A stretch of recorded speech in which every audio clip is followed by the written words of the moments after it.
साथियों, मैं मुकेश गंभीर, डायरेक्टर रेडियो बूस्ट, आज एक नए अंदाज से आपके समक्ष पेश होने जा रहा हूं। साथियों, मुझसे अक्सर ये पूछा जाता है कि रेडियो बूस्ट का लक्ष्य क्या है। अपने इस लक्ष्य को स्पष्ट करते हुए अक्सर मैं कहा करता हूं, कंसिस्टेंट अवेयरनेस, सतत जागरूकता जो है वो हमारा उद्देश्य है। आज जिस ऑथर को लेकर मैं अपना कार्यक्रम करने जा रहा हूं, उसने भी जीवन के इस जागरूकता के लिए शहर शहर, देश देश यात्रा करके बहुत से कंट्रीज को छाना है और बहुत से अनुभव इकट्ठे किए हैं, और उसका नेट रिजल्ट ये है कि उन्होंने एक पुस्तक लिखी जिसका टाइटल ही ये बताता है, लाइफ इज अब्राकाडाब्रा। क्या अर्थ है, क्या बात है, ये हम इनके ऑथर से अभी बात करेंगे, जानेंगे। आज हमारे स्टूडियो में मैडम बैसाखी शाह उपस्थित हैं। इनकी इस पुस्तक का इंटरव्यू करने के लिए प्रीति किरण जी ये मेरा साथ देंगे, और हम इनसे इनकी इस लंबी यात्रा जो कि इस पुस्तक में समेटी गई है उसके बारे में बातचीत करेंगे। मैडम, आपका बहुत बहुत आने का आभार, बहुत बहुत शुक्रिया। तो सबसे पहले मैं आपसे ये जानना चाहूंगा कि आपकी इस किताब का जो टाइटल आपने रखा है उसका क्या अर्थ आप लेने जा रही हैं, इसमें क्या समझाना चाहती हैं? जरूर। सबसे पहले thank you for inviting me here जी। और मेरी हिंदी थोड़ी कच्ची है तो मैं कोशिश करूंगी सब कुछ समझाने में जी। तो एब्राकाडाब्रा एक हिब्रू शब्द है जी, जिसका मतलब है मैं जैसा बोलूंगी वैसा ही सृष्टि करूंगी। ओके। तो जब हम बचपन में छोटे थे तो हम वो सारे मैजिकल कहानियां पढ़ते थे, जैसे अली बाबा दरवाजे के सामने जाता है और बोलता है खुल जा सिम सिम, और दरवाजा खुल जाता है जी। अलादीन अपना लैंप घिसता है और जीनी आ जाता है, जीनी आके बोलता है your wish is my command. तो ये सब तो हम किताबों में एज ए फेरी टेल उस टाइप से पढ़ते थे, बट क्या जिंदगी भी ऐसी जादू हो सकती है? तो मैंने अपनी जिंदगी में, मैं 17 साल की उम्र में इंडिया छोड़ के चली गई थी। तब से लेके अब तक करीबन 20 साल के ऊपर मैं पूरे दुनिया के अलग अलग महाद्वीपों में रही हूँ, अलग अलग देशों में लोकल लोगों के साथ उनके घर रही हूँ, उनका खाना खाई हूँ, उनका वेशभूषा पहनी हूँ, उनके रिलीजियस और ट्रेडिशनल फंक्शंस में भाग ली हूँ, चरम वास्तविकताओं का सामना की हूँ।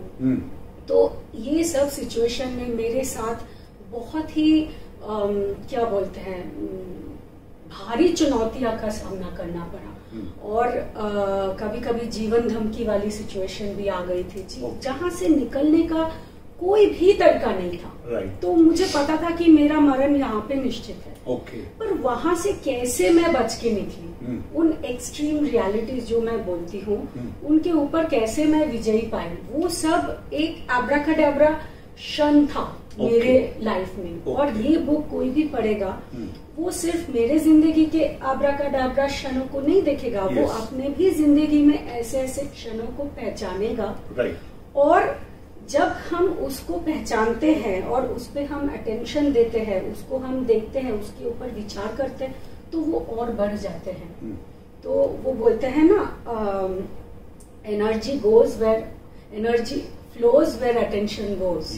तो एनर्जी क्रिएट्स, तो जो बोलते हैं हम जैसा बोलेंगे वैसा ही सृष्टि करेंगे, तो वो इसी का मतलब है कि मेरे साथ एक दो नहीं, बार बार इस बुक में 21 आब्राकडाब्रा स्टोरीज है। अगर मेरे साथ हो सकते हैं तो सबके साथ हो सकते हैं। ओके, तो हम ये मान के चल रहे हैं कि आपने जो अलग अलग कंट्रीज में वेंचर्स करे हैं, जो आपने वहां की यात्राएं करी हैं, उस दौरान में जो आपको रेवलेशंस हुए हैं, जो रहस्य उद्घाटन आपको इस यात्रा के दौरान में, जर्नी के दौरान में हुए हैं, उन सबको आपने 21 कहानियों में कहने का प्रयास किया। हाँ। तो इससे पहले कि हम उनके ऊपर बात करें, आप please tell me which countries you have visited during this period? वैसे तो बहुत सारे हैं, लगभग 30 के आसपास कंट्रीज है, बट मैं महादेशों का नाम बोल देती हूँ। एशिया से मेरी जर्नी शुरू हुई थी। तो बचपन में मैं पहले सिंगापुर गई थी, वहां पे मैंने अपनी पढ़ाई खत्म की। फिर उसके बाद एशिया में कुछ कंट्रीज में मैंने बैकपैक किया। फिर मैं यूरोप गई, उसके बाद अफ्रीका, उसके बाद साउथ अमेरिका, उसके बाद सेंट्रल अमेरिका और नॉर्थ अमेरिका। तो ये सारे महादेशों में जब मैं रही हूँ, वहाँ पे मैं काम भी करती थी, जैसे फॉरेन इंटर्नशिप्स बोलते हैं। एक स्टूडेंट एक्सचेंज प्रोग्राम लेके चली गई थी।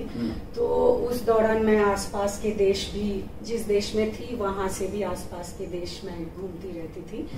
तो ऐसे लगभग 30 देश मैंने कवर किया है। बट मैंने ऐसे नहीं शुरू किया था कि मैं ग्लोब ट्रॉटर बनूंगी एक दिन या पूरे पृथ्वी का भ्रमण करूंगी। मैं कुछ ढूंढ रही थी। मैं खुश नहीं थी अपने करियर में, और मुझे लग रहा था कि मेरे जिंदगी में कुछ और गहरा और ऐसे कुछ जर्नी होने वाला है जिसके बारे में मुझे पता नहीं था। और एक देश के बाद दूसरे देश में ऐसे जाती रही, वो भी पूरा प्लान्ड नहीं था। मुझे ऐसे लगता है कि हमारी डेस्टिनी, जो मैं बोलती हूँ, डेस्टिनी को हिंदी में क्या बोलते हैं, मंजिल। तो उस पथ पर हमारे पास ना यूनिवर्स बोलो, ब्रह्मांड हमको ना संकेत दिखाते हैं, जैसे मार्गदर्शन कराते हैं। अगर हम उसको सुनेंगे और उस ओर हम एक कदम रखेंगे तो दूसरा चिन्ह आएगा, फिर तीसरा, ऐसे करके वो पूरा रास्ता हमको नहीं दिखाते, 1 स्टेप एट अ टाइम हमको दिखाते हैं। और जब हम उस पथ पर चलते हैं तो हमारे अंदर एक sense of purpose, sense of meaning, sense of fulfilment होता है। वो डेस्टिनी पथ है। अगर हम कोई और पथ पर जाना चाहेंगे, जा तो सकते हैं क्योंकि हमारे पास फ्री विल है, बट वहां पे हमको उतनी खुशी, उतनी आनंद नहीं मिलेगी जो हमारे डेस्टिनी पथ पर मिलेगी।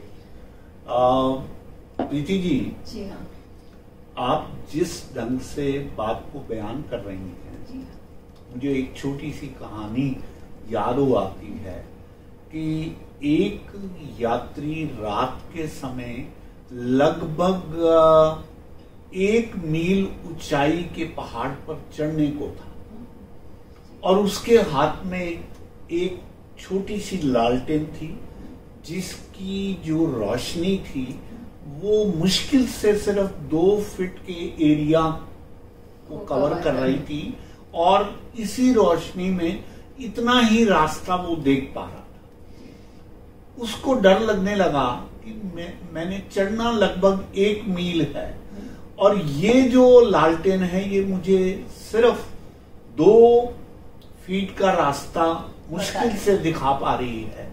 तभी उसके भीतर से एक स्वर सुनाई दिया जिसका जिक्र आप कर रही हैं, और वो स्वर उसको ये कहने लगा कि तू चल तो सही, तू 2 फीट चलेगा, अगले 2 फीट भी तुझे इसी लालटेन से दिखाई देंगे। हाँ, शुरुआत तो करो, शुरुआत तो करो। ये पूरी किताब यही बात कहती है कि आप शुरुआत तो करिए, और जब आप शुरुआत करेंगे तो आप मंजिल अपने आप आपके पास आ जाएगी। और इस जो सर मैंने ये बुक पढ़ी तो मुझे इसमें सबसे खूबसूरत बात ये लगी कि एक लड़की है, एक छोटी लड़की है, जिसको कि 17 years old, जिसको कि चोट भी लगी हुई है।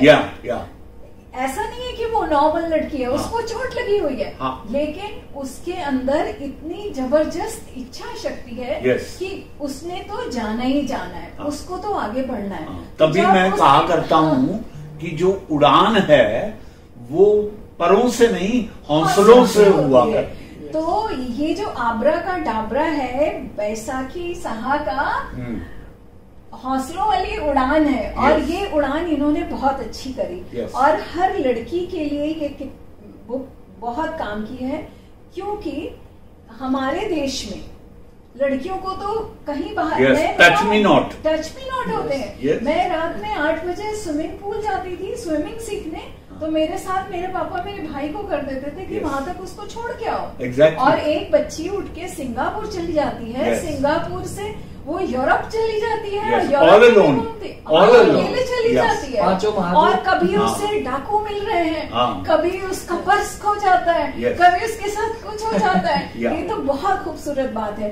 तो किरण, आप क्या कहोगे? इससे पहले किरण कुछ कहना शुरू करें, इसीलिए साक्षात रूप से मैंने इनको यहाँ बिठाया है और इनकी बात रूबरू अपने श्रोताओं से करवा रहा हूं, ताकि उनको इस बात का सबक मिल जाए कि भाई अगर इतनी बड़ी लंबी यात्रा ये अकेले कर सकती हैं बंगाली बैकग्राउंड में रहते हुए, तो कोई भी हिंदुस्तानी जो कि पढ़ी लिखी है वो भी कर सकता है। और जी किरण। हाँ किरण, मुझे तो इनकी ये बुक, हम जब छोटे थे तो एक सीरियल आया करता था दूरदर्शन पे, हातिम ताई। तो हातिम ताई को जैसे वो एक टास्क कंप्लीट करता था, उसमें नया टास्क मिल जाता था। तो इनकी बुक्स में जो इनकी 21 स्टोरीज है, वो मुझे मतलब उनके समांतर ही लगते हैं। उनसे कंपेयर करूं तो ऐसा है कि मैंने अभी सिंगापुर पहुंची थी तो मेरा पर्स खो गया। अब मैंने वो पर्स को ढूंढना स्टार्ट किया, मैंने अपने पर्स ढूंढा तो पता चला उसमें डॉलर कम है। फिर मैंने उनको करना स्टार्ट किया तो मुझे फिर गुंडों ने पकड़ लिया। तो उस टाइम से, और इसके अलावा एक और आती थी सिंदबाद, जो नाव में चला करता था। तो वहां मुझे उन्हीं की तरह आपकी स्टोरी लगती है। और अगर आज की, और इसके टाइटल्स कितने अच्छे रखे हैं, इसके लिए आप विशेष टाइटल्स बहुत अच्छे हैं, क्योंकि जो भी टाइटल आपका है वो पूरी कथा को बयान कर देता है और मजबूर कर देता है पाठक को कि वो इसको जरूर पढ़ें। प्रीति जी, ये जो कहानियां इसमें कही गई हैं, rather all these stories which we call it stories, but they are the live experiences which she has experienced herself. ये symbolic है। हर एक आदमी के जीवन में इस तरह की odd situations आती हैं। उनकी एक मुसीबत, एक दिक्कत खत्म होती है और दूसरी दिक्कत जीवन में शुरू हो जाती है। वो चाहे गृहस्थ लाइफ है, चाहे आपकी आर्टिस्टिक लाइफ है, चाहे वो और जीवन की जितनी भी उच्च चोटी पे बैठे हुए लोगों की बात है। देखिए, Pandit Jawaharlal Nehru Discovery of India में एक जगह लिखते हैं, we see a man and appreciate him, but perhaps we do not know how much years he has lost for this appreciation.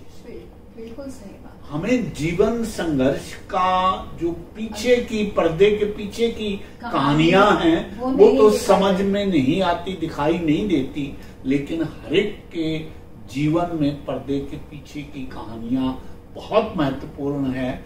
और आपने उन कहानियों को बहुत ही सिंपल ढंग से 21 कहानियों में बयान करने की कोशिश की है।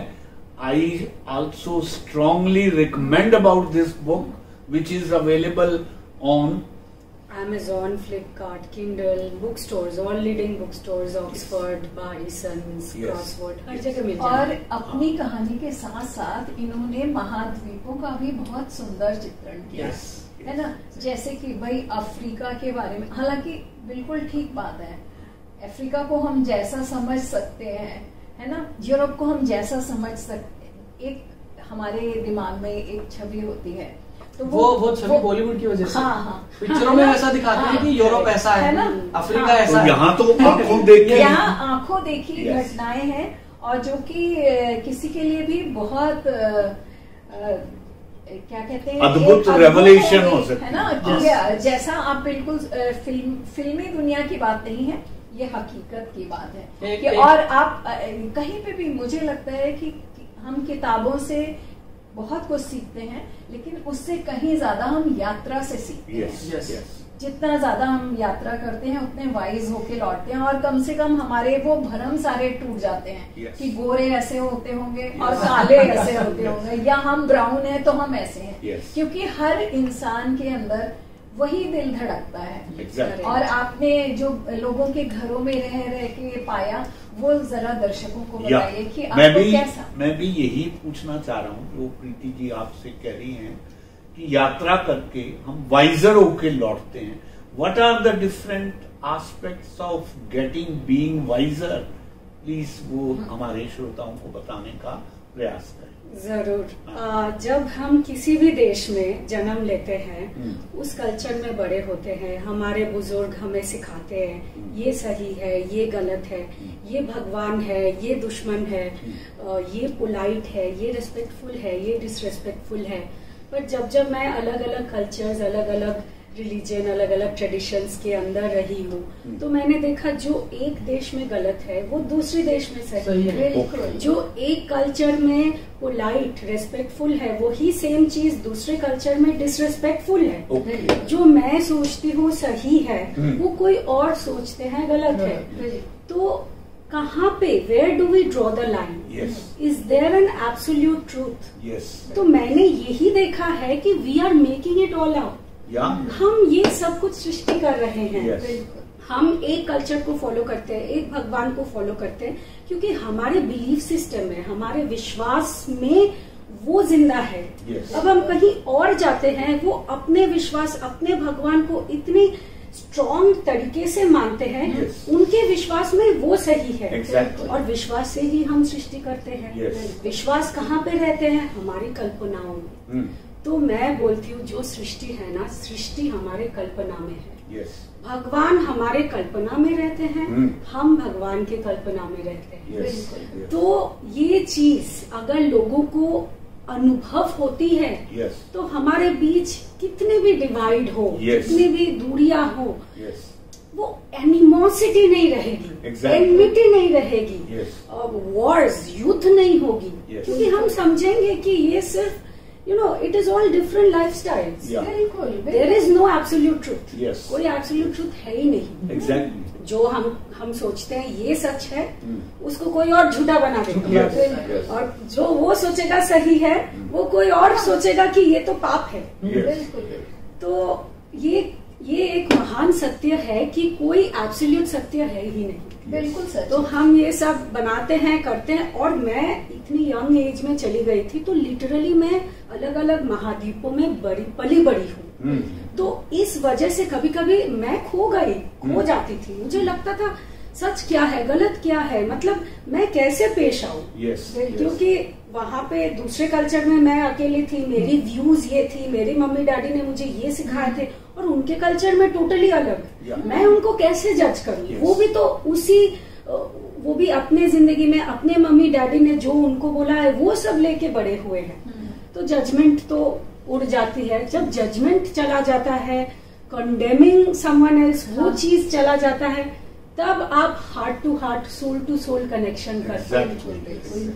मैं बताऊं आपको इसी बारे में कि मैं ऐसे हमेशा पढ़ती थी और एक बात ये सोचती थी कि अंग्रेजों का मतलब होता है कि 2-4 शादियां और डिवोर्स है। लेकिन फिर मुझे 2 बार 1-1 महीने ऑस्ट्रेलिया रहने का मौका मिला। तो मुझे लगता है कि जब हम किसी देश में रहने जाते हैं, तो हमें किसी के घर के पास रहते हैं या घर में रहते हैं, तब हम रियल वहां को समझ पाते हैं। तो जो हमारे पड़ोसी थे जहां हम रहते थे, तो वो जो अंग्रेज महिला थी, उनका नाम था लूला, और वो 75 इयर्स की हैं, और उनके हस्बैंड भी ऐसे 80 के ही होंगे। बिल्कुल हिंदुस्तानी औरतों की तरह अपने बच्चों को पाल रही थी। और घर के सामने एक और लेडी रहती थी, उनके खुद के 7 बच्चे थे और उनकी मदर जो कि 100 इयर्स की थी वो भी साथ रह रही थी। तो तब मुझे लगा कि जो हम दूर से बैठ के जो हमारा परसेप्शन बना लेते हैं, सब चूर चूर हो गया कि इंसान तो इंसान ही है। हाँ, है ना? वो कुछ रीति रिवाजों के वजह से हमारी, मान लो हमारे देश में, हमारी कल्चर में शादियां ज्यादा दिन तक रहते हैं, उनके देश में टूट जाते हैं, जो भी है, बट उसको हम अगर जज करेंगे तो हमको वो इंसाइट नहीं मिलेगा। अगर हम उनके दिल के अंदर झांक के देखेंगे, उनकी जिंदगी क्यों टूटा, क्यों ये हुआ, उनका कल्चर, वो कैसे पले बड़े हैं, तो हमको समझ आएगा। बिल्कुल, तो जजमेंट नहीं कर सकते। ये सारी चीजें डिपेंड करती हैं वहाँ के कल्चर पे। बिल्कुल बिल्कुल। हमारा जो कल्चर है वो प्राचीन काल से यही चला आया है, और उनका जो कल्चर है वो उनके समय से चला आया है। प्राचीन काल से, और उनके यहाँ भी, मतलब मुझे तो ये लगता है कि अच्छे और शरीफों से ही दुनिया चल रही है। उनके यहाँ भी अच्छे लोग हैं और हमारे यहाँ भी चोरी चकारी। हर सिक्के के 2 पहलू होते हैं। हर सिक्के के 2 पहलू होते हैं। बिल्कुल, द शैडो, यू नो, जैसे लाइट है वैसे जहाँ पे भी लाइट दिखेगा उसके पीछे तो अंधेरा ही है ना। लाइट कोई भी, ये जो फिजिकल ऑब्जेक्ट है, हम तो डुअल वर्ल्ड में है, यहाँ पे लाइट डालोगे तो उसके पीछे अंधेरा ही है। लेकिन हम इस क्वालिटी में के नीचे हमेशा अंधेरा ही है। लेकिन जहाँ चाह है वहाँ राह है। ये बैसाखी साहब ने बताया। हो सकता है आपकी जिंदगी में इससे ज्यादा इंसिडेंट रहे, शायद टॉप 20 बन सकते। अरे ये तो इस टिप ऑफ द आइसबर्ग जो बोलते हैं, इतनी गहराई, सारे एक्सपीरियंस। अब मैं लिखना शुरू करूंगी तो इतनी मोटी बुक हो जाएगी, तो उसको कंसाइज करके एक छोटा सा बुक में मैंने डाला है। एक चीज और मैं शेयर करूंगा, एक वेब सीरीज आई थी बहुत अच्छी, एलोना होमलेस। एक छोटी सी बच्ची जो जिसको उसकी मम्मी ने पाला है, अब उसकी मम्मी उसे और ज्यादा मैच्योर करने के लिए एक नोट छोड़ के चली जाती है, छुप जाती है कहीं जाके, और उसे छोटे छोटे क्लू देती है ढूंढने के लिए। अब उस छोटी लड़की के 2 भाई हैं, एक तो सबसे बड़ा जासूस शेरलॉक होम्स, और दूसरा सबसे बड़ा बिजनेसमैन वहाँ का। वो दोनों उसको ले जाते हैं अपने साथ, शहर में ले जाते हैं कि यहाँ के हिसाब से तू अब अपने आप को ढाल ले, बट वो नहीं मानती। अब उसके दिमाग में ये चीज चलती रहती है कि नहीं, मुझे अपनी माँ को ढूंढना है, और उसके लिए वो छोटे छोटे टास्क करती है। अलग अलग जगह पर, अलग अलग शहरों में, अलग अलग देशों में जाती है, ट्रेन से, ट्रम से, किसी बुग्गी में उठ के। तो मुझे इनकी स्टोरी कैसी लगती है कि एक छोटी बच्ची है जिसके दिमाग में बस कुछ थॉट्स है कि मुझे वहां भी जाना है, मुझे ये भी करना है, और वो उन चीजों को करती जा रही है। प्रीति जी, इनकी बातचीत से और जो किरण जी ने कहा, देखिए एक बात हमें समझनी चाहिए, which is not indicated here, कि जो कुछ भी हम अपने बच्चों को समझाते हैं, बताते हैं, या जो परसेप्शन उनके माइंड में हम किसी भी चीज के बारे में डालते हैं, वो अपने आप में एक अमिट प्रभाव छोड़ती है। अब आप देखिए कितने संकुचित दायरे में माँ बाप रहते हैं, लेकिन जो कुछ वो जानते हैं उनको लगता है कि ये अल्टीमेट है। जबकि ऐसा होता नहीं, जबकि ऐसा नहीं होता, क्योंकि जो हमारे बाद वाली पीढ़ी आती है वो हमसे वाइजर होती है। यस। तो मैं ये कहना चाहता हूँ कि you should always remain open. उनको वो बात भी समझने दो जो हम उनको समझा नहीं सकते, और यही जीवन का फ्लो है, यही जो है प्रोग्रेस का तरीका है। तो मैं ये समझता हूँ इस पुस्तक के माध्यम से रीडर्स को ये भी बात समझ में आएगी कि दुनिया और भी है, इस जहां से आगे भी जहां है, और इस आसमान के ऊपर और भी आसमान है। तो बहुत कुछ है जो इस पुस्तक के माध्यम से हमें समझने को मिलता है। बैसाखी, आपने इन सारी घटनाओं को लिखने का विचार कब बनाया? ये मुझे एक सपने में आया था एक्चुअली। उस टाइम मैं ऐसे एक और लाइफ थ्रेटनिंग सिचुएशन में थी, तो मुझे सपने में ये बुक दिखाया गया, मतलब ये कवर नहीं, कोई ऐसे एक बुक पकड़ के खड़ा था।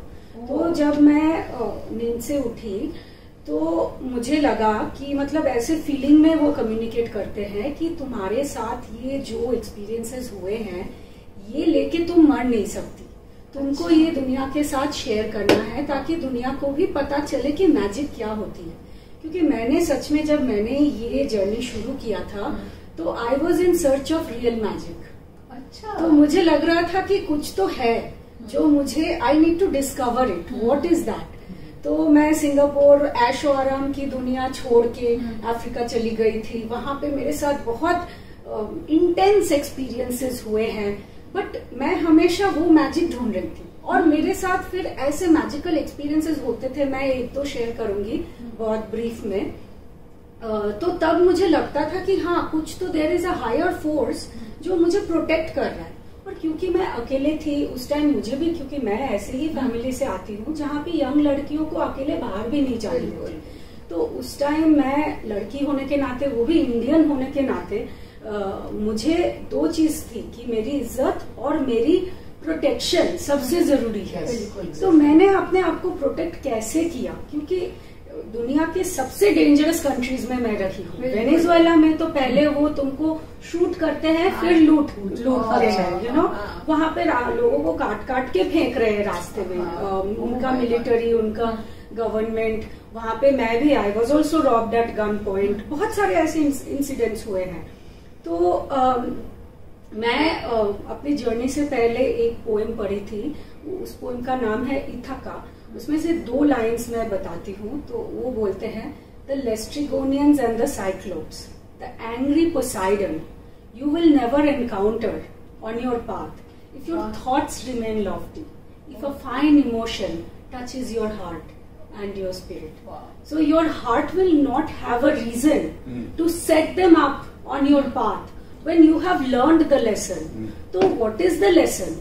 हम जिस चीज से डरेंगे हम उसी का सामना करेंगे। तो हमारे अंदर वो लेस्ट्रिगोनियन, साइक्लोप्स, पोसाइडन, ये क्या होता है, ये वो बोलते हैं ना स्टॉर्म, वो समुद्र में वो सारे मॉन्स्टर्स होते हैं, उन्हीं को तो बोलते हैं। तो वो मॉन्स्टर्स हमारे जिंदगी में तब आएंगे जब उनको हम अपने कल्पना में आने देंगे। हम अगर आने ही ना दें। हाँ, तो मैं सिर्फ अपने कल्पना में अपने आप को प्रोटेक्ट करती थी। कभी मैं कुछ ऐसे रास्ते से चल रही हूँ जहाँ पे मुझे लगता है कोई शेडी लोग हैं, मैं इमेजिन करती थी कि आई एम इनविजिबल।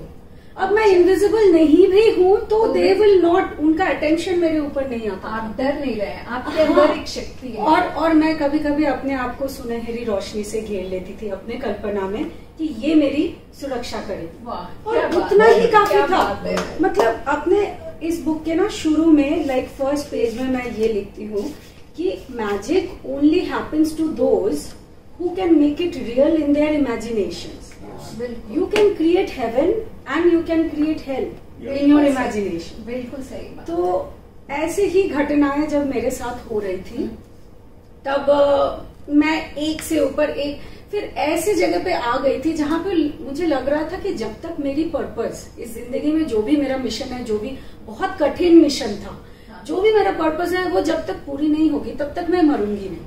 मतलब वो मरने का डर ही चला गया। क्योंकि कितने बार लाइफ थ्रेटनिंग सिचुएशन हुआ जहाँ पे मैंने अपने मन में गायत्री मंत्र बोल दिया था, अपनी फैमिली को गुड बाय बोल दिया था। मुझे लग रहा था यहाँ पे अब तो वो मुझे शूट कर ही देंगे, बट बच गई। तो तब मुझे लगा कि नहीं, कुछ तो है। और मेरा पूरा मतलब डर वर सब कुछ चला गया। बीमारी से डर, मरने से डर, एक्सीडेंट से डर खत्म। क्योंकि आपने एक बात मैं बताऊं, आज ही मैंने कहीं पढ़ा है, तो वो ये कहते हैं कि जिंदगी हर रोज होती है। कौन कहता है कि जिंदगी एक बार होती है? अजी मौत एक बार होती है। मौत भी नहीं होती। जिंदगी हर रोज होती है। आपने कितनी बार मौत को तो फेंका है, मौत है ही नहीं, है ना? तो हर दिन जिंदगी है आपकी। भगवत गीता में लिखा है कि कोई भी कार्य किसी कारणवश ही होता है। हाँ, अगर आपके साथ ये घटनाएं नहीं होती तो आप इतनी खूबसूरत किताब नहीं लिख पाते और आप इतनी खूबसूरत इंसान नहीं बन पाती। और इस उम्र में आपको अगर ये बात पता है कि आप कल्पना से सब कुछ कर लेते हैं, तो इस उम्र के लोगों को नहीं पता होता। तभी ये सपने में आया था कि तुम ये बुक लिखो। और जब ना मैं उठी थी तो मुझे ऐसे एहसास हो रहा था कि तुम ये कहानियां अपने अंदर लेके मर नहीं सकती। तो मैं तब ना बहुत इंट्रोवर्टेड थी, बहुत लोगों से मिलती जुलती भी नहीं थी। तो मुझे लगा सच में मुझे ऐसे कहानियां लिखना है क्या। तो मैंने ना 3 स्टोरीज लिख के मैं कुछ बड़े बड़े पब्लिशर्स को भेज दिया था। आपने इन सब चीजों को फेस किया क्योंकि आपको रेडियो न्यूज पे हाँ, सर इनकी वेबसाइट पे देख रही थी मैं, ये बहुत अच्छे स्पीकर हैं और बड़े अच्छे टॉपिक्स हैं इनके। तो उतनी वाइजर आप उस जर्नी के वजह से हुई है। हाँ, हो सकता है। तो आप एक्सपीरियंस बताइए, ये एक्सपीरियंस ज्यादा अच्छा था जो आपने ये सारे एक्सपीरियंस पास्ट के जो भी आप देख के या यहाँ पर बैठ कर जो डिस्कस कर रहे हैं, ये एक्सपीरियंस ज्यादा अच्छा है। देखो, उसकी वजह से मैं यहाँ बैठी हूँ तो उसको तो मैं नेगेट नहीं कर सकती। बट हाँ, उसकी वजह से आज मुझे ये मौका मिला है कि सबके साथ मैं अपने एक्सपीरियंसेस शेयर करूँ कि रियली हम जीवन लेते हैं, जन्म लेते हैं मरने के लिए, तो मरने से क्या डर। एक दिन ना एक दिन तो सबको जाना है, it's a matter of time. और अगर टाइम ही डजंट एग्जिस्ट करता है, मतलब थोड़ा सा मैं उस मतलब पैरेलल लाइव्स, क्वांटम मैकेनिक्स, ये सब एक आपकी ये घटना इसमें पढ़ती हूँ कि आपका पासपोर्ट या आइडेंटिटी आपके पास नहीं था और पुलिस ने आपको थ्रेट करने की कोशिश की, है ना। तो वो ना मेरे दिल को छू गई एकदम बात कि हाँ, कैसे वो लड़की कैसे परेशान हो रही होगी, क्या हो रहा होगा। हाँ, बट उसमें ना ऐसा था, मैं वो पासपोर्ट लेने भूल गई थी जिसकी वजह से मेरी जिंदगी बच गई। मतलब यूनिवर्स का टाइमिंग इतना प्रेसाइज होते हैं। मैं वो ट्रैवल करने जा रही थी, मैंने अपने पासपोर्ट निकाला, उसको टेबल पे रखा कि उसको मैं लास्ट में अपने बैग में डालूंगी कि वो सबसे ऊपर रहेगा तो मैं उसको आसानी से निकाल पाऊंगी। तो वो टेबल पे ही रह गया था। फिर मैं चली गई थी। फिर बाद में मुझे याद आया, मैं वापस भी आई पासपोर्ट लेने, पर वो जो टाइम गैप था उसके बीच ऐसा कुछ हुआ। तो वेनेजुएला के मिलिट्री वहां पे उन्हीं का राज चलता है, वो तो किसी को भी गोली मार देगा, कोई उनसे प्रश्न नहीं पूछेगा। और मैं पोलैंड की एक लड़की के साथ वहां पे गई थी, हम कुछ देखने, मैजिकल लाइटनिंग देखने गए थे, कातातुम्बो उसको स्पेनिश में बोलते हैं। तो उस टाइम मिलिट्री का सामना हुआ, वो हमको हैरस करने लगे। तो मेरे अंदर कुछ ऐसा हुआ कि मुझे लग रहा था कि यहाँ से हम बच के नहीं निकल पाएंगे। बट क्योंकि वो पासपोर्ट भूल गई थी, फिर उसके बाद जो हमारा वो टाइम गैप था कि मैं वापस गई लेने, उसकी वजह से जो कुछ हुआ, मैं पूरी स्टोरी यहाँ पे रिवील नहीं करूंगी, मेरी और उसकी जिंदगी बच गई, वरना हम वहीं पे मर जाते। और ऐसे बहुत सारे घटनाएं हुई है। कभी कभी आई फेल्ड इन समथिंग, कि किसी चीज में फेल किया और उसकी वजह से मेरी एक बड़ा सा सपना सच हो गया। कहते हैं कि जो हम कई बार ये भी होता है कि हम जो ईश्वर से मांग रहे होते हैं वो बड़ा छोटा होता है, लेकिन ईश्वर हमारे लिए बहुत अच्छा बड़ा प्लान करके रखे हैं। करेक्ट, मतलब हमारी होशियारियां जो हैं वो कई बार काम नहीं आती। परमात्मा की तरफ से जो तय होता है वो हमारे हित में कहीं ज्यादा सार्थक साबित जो है वो होता है। हाँ, कभी कभी ये बोलते हैं ना, रिजेक्शन इज गॉड्स प्रोटेक्शन। बिल्कुल। अमिताभ बच्चन का उदाहरण ले लीजिए, आकाशवाणी पे रिजेक्ट हुए थे। या कहाँ से कहाँ, मतलब एक चीज जो इस बुक को पढ़ने के बाद है, वो आप लोगों में एक क्यूरियोसिटी जागेगी कि जब ये घूम सकती है तो हम भी घूमने जाएंगे। Yes, definitely. This is life is abracadabra. आपने किरण जी पिछली बार ये कहा कि भाई ये सारी बात करके संभव हो पाया कि आप आज हमारे पास स्टूडियो में बैठे हैं। मुझे गाइड फिल्म का वो सीन याद आ गया जिसमें जो वो मार्गो है वो जो है वो अलग अलग गुफाएं खोजता है। हाँ। और राजू गाइड को कहता है कि राजू तुम घुमा लो। यस। और ये कहता है कि तुम ये बताओ, ये जानते हो ये गुफाएं अब तक रोशनी में क्यों नहीं आई थी? क्योंकि इनको रोशनी में लाने का श्रेय मुझे मिलना। हाँ। तो प्रीति जी, इन्होंने घूमना था किताब लिखनी थी और इस किताब को दुनिया तक पहुंचाने का श्रेय हमें और आपको मिलना था, ये भी मान के चलना। बिल्कुल बिल्कुल। तो हमारी दर्शकों से इल्तजा है कि आप इस किताब को जरूर पढ़ें, लाइफ इज आब्राकाडाब्रा। और इसी, ये बच्ची की शक्ल भी देख लीजिए, इसी की तरह घूमने जाएं। आजकल तो पर्यटन वैसे भी बहुत सहायक हो गया, लेकिन ये बात याद रखें कि सफर है ना, जो उर्दू का शब्द है और जो इंग्लिश का सफर है, वो मिलान नहीं होना चाहिए। होता भी है और वो हमेशा मिलान होता है। इसको भी ध्यान से पूरी तैयारी से जाएं और आपका सफर बहुत खुशनुमा रहेगा। जब मैंने शुरू किया था इतने साल पहले, तब तो सोशल मीडिया नहीं था, गूगल मैप्स नहीं था, ओला उबर नहीं था, ब्लॉगर्स और इन्फ्लुएंसर्स नहीं थे, तो तब मैं सिर्फ इंस्पायर होके गई थी। अब तो है, बहुत सारे अपॉर्चुनिटीज आ गए हैं, कितने प्रोग्राम्स आ गए हैं, वॉलंटियर एक्सचेंज प्रोग्राम्स। तो जिस दुनिया में हम जन्म लिए हैं, ये हमारा कर्तव्य है कि इस दुनिया को हम जाने, पहचाने, तभी तो हमारा मन ईश्वर ने क्या क्या बनाया है। आजकल तो दूसरे शहर में भी जाने से पहले लोग गूगल पे बिल्कुल पूरा रिसर्च करते हैं, रिसर्च कर लेते हैं कि वहाँ रहना कहाँ पर आसान है, खाना कहाँ मिलेगा, ये सब चीजें हैं। तो उस वक्त तो मैंने कुछ रिसर्च किया ही नहीं था। मैं जब सबसे पहले वेनेजुएला गई थी तो मुझे स्पेनिश में हेलो भी नहीं पता था, क्योंकि मुझे लग रहा था मैं अगर रिसर्च कर लूंगी तो मेरे माइंड में ना एक चित्र बैठ जाएगा, जब मैं वहां जाऊंगी चीजें अलग होगी तो वो मैच नहीं होगी और मुझे तकलीफ है। लोग ओला बोलते हैं, ओला एज इज साइलेंट। तो मुझे ये भी नहीं पता था, बट कैसे मैं स्पेनिश सीखी, कैसे ये सब चीजें किया, मतलब बहुत ही रोचक कहानियां और अच्छा लगता है। और ये पता चलता है कि इशारों की भी एक भाषा होती है, जेस्चर्स। सर मैं आपको एक छोटी सी घटना बताती हूँ। हम लोग इटली गए तो रेलवे स्टेशन के किनारे जब हमने चाय ली तो एक जो चाय देने वाला था वो बूढ़ा हमें इशारा कर रहा था कि तुम चेयर पे मत बैठना, ठीक है। और मेरे मन में क्या आया कि हम ब्राउन है इसलिए हमें चेयर पर बैठने को मना कर रहा है। इट वाज योर एक्सपेक्टेशन कि रेसिज्म है तो ये हमको ऐसे तो और हमने वो चाय कुछ ही बहुत कम पैसों में पी, उस बड़े, और हम चले। और फिर जब घूम घाम के रूम पे फिर थक भी गए थे शायद, और हम दूसरे रेस्टोरेंट में पहुंचे, वहां हम चेयर पे बैठ गए। तो जो अगर वहाँ 50 पैसे का बिल वो तो हजारों में आ गया चाय का। तो आपकी परसेप्शन वही क्लियर हो गई। तो मुझे समझ में आया, अरे वो तो देवता था जो कह रहा था चेयर पे मत बैठो। तो ये सब एक्सपीरियंसेस होते हैं कि जब आप भाषा भी नहीं समझते। वही ना, वही लेस्ट्रिगोनियंस एंड साइक्लोप्स जो मैं बोलती हूँ ना, अगर आप जाओगे ये सोच के कि वहाँ पे रेसिज्म मिलेगा मुझे, लोग मेरे साथ डिस्क्रिमिनेट करेगा, तो वही एक्सपीरियंस करोगे। Because what you expect you create. अगर आप ये सोचोगे कि नहीं, वही देखो, इंसान बुरे भी होते हैं, अच्छे भी होते हैं, they have a right to be bad and they have a right to be good.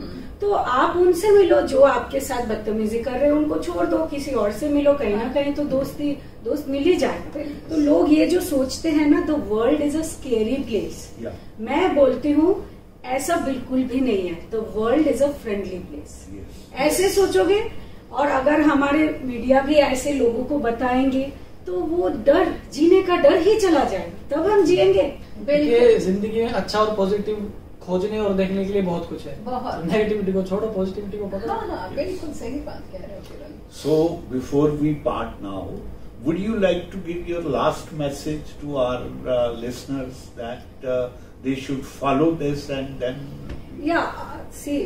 मैं एक ही चीज बताती हूँ, हमेशा हमारे सामने दो रास्ता होते हैं। एक रास्ता which our heart calls us to go, कि तुम इधर जाओ। वहाँ पे बहुत चुनौतियाँ आती है, बहुत स्ट्रगल्स होंगे, बट उस रास्ते में हमको आनंद मिलेगा क्योंकि वो हमारा वाला रास्ता है। और दूसरा रास्ता वो है जो हमको लोग बोलते हैं, सोसाइटीज एक्सपेक्टेशंस होते हैं, पेरेंट्स टीचर्स के एक्सपेक्टेशंस होते हैं। वो बोलते हैं तुम डॉक्टर बनो, इंजीनियर बनो, ये करो, जबकि हमारे अंदर एक रॉक स्टार बैठा है या ग्लोब ट्रॉटर बैठे है ना। तो हम दूसरे रास्ते में जाएंगे, वहां भी बहुत चैलेंजेस होगा, बहुत पढ़ाई करना पड़ेगा, बहुत, बट उसके साथ साथ हमको बीमारियां होगी, उसके साथ साथ हमारे साथ ऐसे ऐसे कुछ होंगे, या जीने का वो मजा कहीं ना कहीं चला जाएगा, क्योंकि हमारे अंदर हमको पता होगा कि हमने अपने सपने, अपने जो भी पैशन था उस दिशा में हम गए नहीं। बट कोई उम्र नहीं होती, आत्माओं की कोई उम्र नहीं होती, कहीं कभी भी किसी भी पोजीशन से आप अपने मंजिल तक जा सकते हो। अगर आप सोचते हो I want to find my passion in life, I don't have a dream, I will create a dream and I will manifest it, तो द यूनिवर्स, ब्रह्मांड आपके सामने वो अपॉर्चुनिटीज लाएगा, वो संकेत दिखाएंगे, वो इंसान लाएंगे, आपका पाथ क्रॉस होगा जिससे आपकी मंजिल पूरी हो सकती है। इसे वो बोलते हैं you are in the flow. 3 idiot का डायलॉग है, काबिल बनो, काबिलियत अपने आप पीछे। बिल्कुल, और हमेशा दिल के साथ। प्रीति जी, एक शेर के साथ जो किसी बड़े प्रोमिनेंट शायर ने बोला है कि जब से चला हूं मंजिल पे मेरी नजर है, जब से चला हूं मंजिल पे मेरी नजर है, अब मैं मील के पत्थर नहीं गिनता। तो बात यह है, जो लोग मंजिल पर पहुंचते हैं उनको मील के पत्थर गिनने की जरूरत नहीं होती, वो आपकी तरह अपने लक्ष्य को पूरा करके लौटते हैं और फिर आपकी तरह ही किसी अच्छी सी पुस्तक के लेखक बनते। इन्हीं शब्दों के साथ आपका आभार प्रकट करते हुए हम अपने श्रोताओं से विदाई लेते हैं, फिर किसी एक और नए लेखक के साथ हम उनके सम्मुख आएंगे। बहुत बहुत धन्यवाद, बहुत बहुत शुक्रिया। चैनल को लाइक, फॉलो और सब्सक्राइब करें और सारे सोशल मीडिया प्लेटफॉर्म्स पर हमें फॉलो करें, रेडियो के नाम से। Thank you.